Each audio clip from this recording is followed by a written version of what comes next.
three friends came together one night to ramble about their thoughts on Incredibles 2. Wanting to avoid the ease of being a shallow contrarian, they attempted a tasteful and well-mannered discussion. Shit movie, fuck you! Anybody who liked it, fuck you! Yeah, ketchup! Now that they had stated their initial reactions, they began to describe the fundamental and most important problems that lie with the movie. How is it that at the end, nobody thought the fucking glasses were out of the ordinary? Yeah, honestly. How is it that nobody thought there's a lot. There's not even the glasses. It's just like the whole thing. Because I felt so uninspired. Shaken after hearing a female's voice on the call, the boys did what she asked of them, to break down the entire movie from beginning to end. I'm gonna read the plot description off of Wikipedia, like sentence by sentence, and we'll talk through it. Alright. The movie starts off from the final moments in the previous film, where the Incredibles try to stop the Underminer from robbing Metroville Bank, which failed, and the authorities become concerned over the level of damage caused by it. Let's talk about that. I thought the minor villain was so cool. Okay, I rewatched the first movie, and I was so hysterical over the idea of this villain, because literally what he yelled out at the end of the first movie is, "I want to destroy happiness," and it's like the most cliche things. I hereby declare war on peace and happiness! It's just a joke villain at the end of the first movie. But he's an actual villain here. Yeah. I want to destroy happiness and rob the bank. I should see the first one. You guys have that perspective, I don't. At least it's mixed. I'm sure if I see the first one, I'll say like the animation and shit, but I'll probably say the writing's better. Yeah, no, the first one is actually like an incredible movie. Exactly. No pun intended. After that terrible joke, the boys discovered an interesting subheading on the Wikipedia page, reading epilepsy issues. And I mean, that's on Disney. They fucked up. I like how epilepsy issues Disney literally forgot to put an epilepsy warning on any of the advertising or like even going into the theater. So kids literally had seizures like opening night. It's like how else was the villain supposed to be threatening, dude? Yeah. The villain was successful, dude.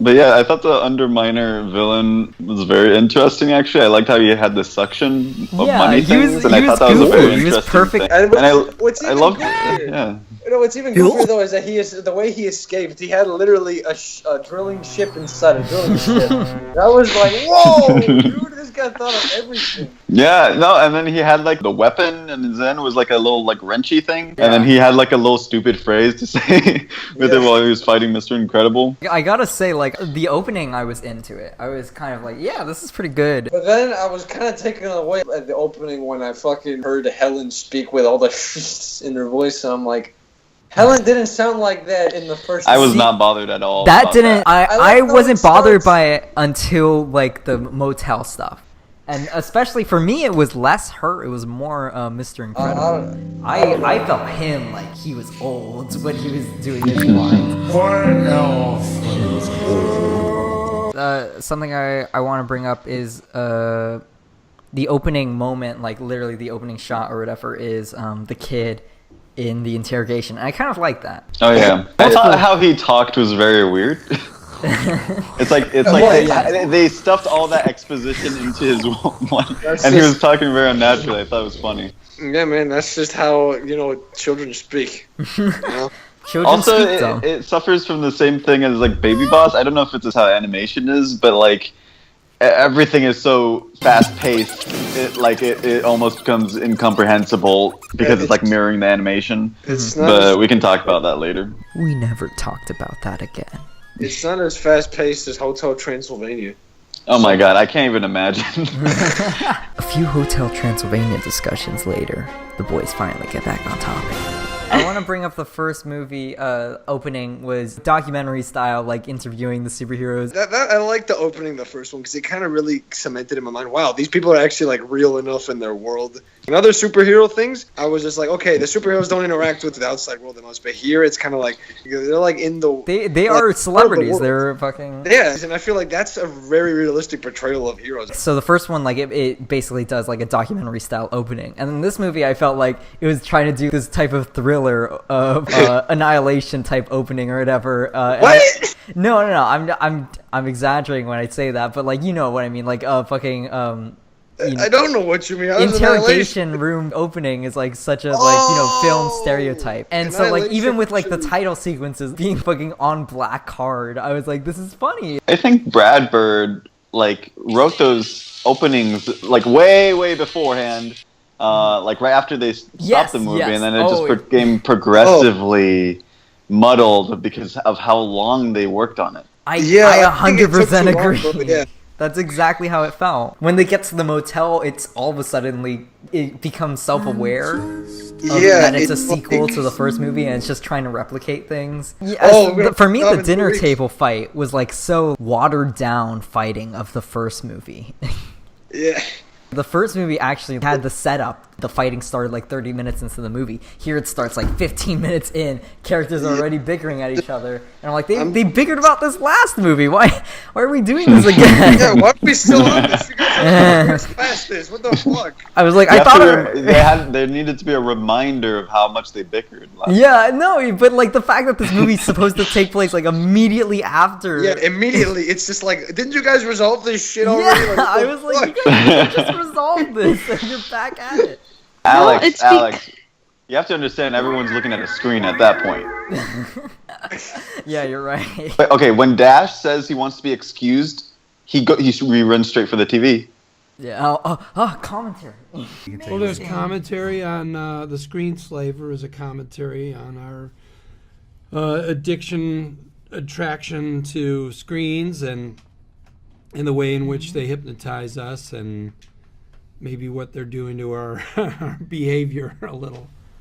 Wow, that's like this script, dude. Brad Bird. Hey, let's just every time something like that happens, just give Brad Bird a little call. Yeah. Another masterpiece. Anyway.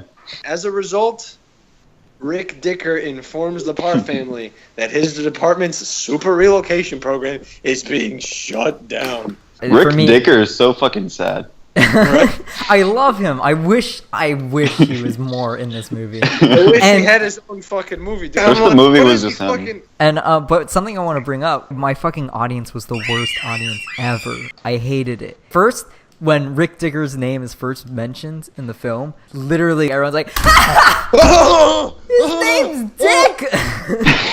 Really? I literally.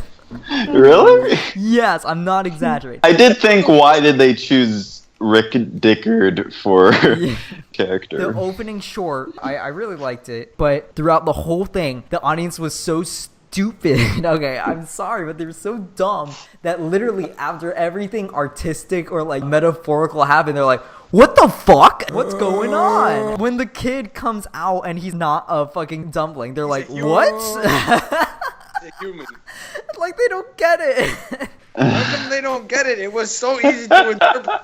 And then like they're like, is she imagining this? like they said that. And like throughout the whole thing, like literally when the dumpling first has a face, there's someone like screamed. I'm not joking. Alright, Anyway. I'll continue with the plot now. Soon thereafter, they are contacted by Winston, a superhero fan. He owns Dev Tech. A Saul. And he proposes, a public stunt to regain the general public's support. I don't want to read it word for word. I feel like they purposely chose him because he's usually the sleazy character and could very well be the villain. I turned to my sisters and I said he was typecasted. I turned to Jenny first thing. I'm like, either that guy's the villain or the sister's the villain. Yeah, and it sucks that it was so dead on like that. Like, fuck. The scene where Helen talks to the sister, like really independently, they're like getting to know each other. I'm like, oh, she's the villain. They're trying to learn me in a false sense of security. I was just bored. Yeah, I was just going along with it. I just knew it was the company. I was like, please, for the love of God, don't do this. Don't make it like, oh, he was always someone on the inside or whatever. Like, because they did that with the fucking first movie. I think a small part of it for me was like she can't be the villain. She's feminist. And that was it. Like Pixar wouldn't do this. That thought alone made me say, "Oh no, she is the villain." They're trying to. Yeah, they're trying to do a twist on the twist. I can see through you, Pixar. After bickering about the inconsistent relationship between Helen and the villain, the boys finally arrive at a verdict. I mean, none of that bothers me because, like, I just didn't care. I didn't care about the relationship. Nothing felt consistent in this movie. That's my main problem. Because it felt like he wrote it over time, and like, you know, the beginning was fucking like right after the first one came out, and then like this was like him trying to lackluster new plot lines, and then like the ending is him giving up completely on writing it. Yeah, exactly.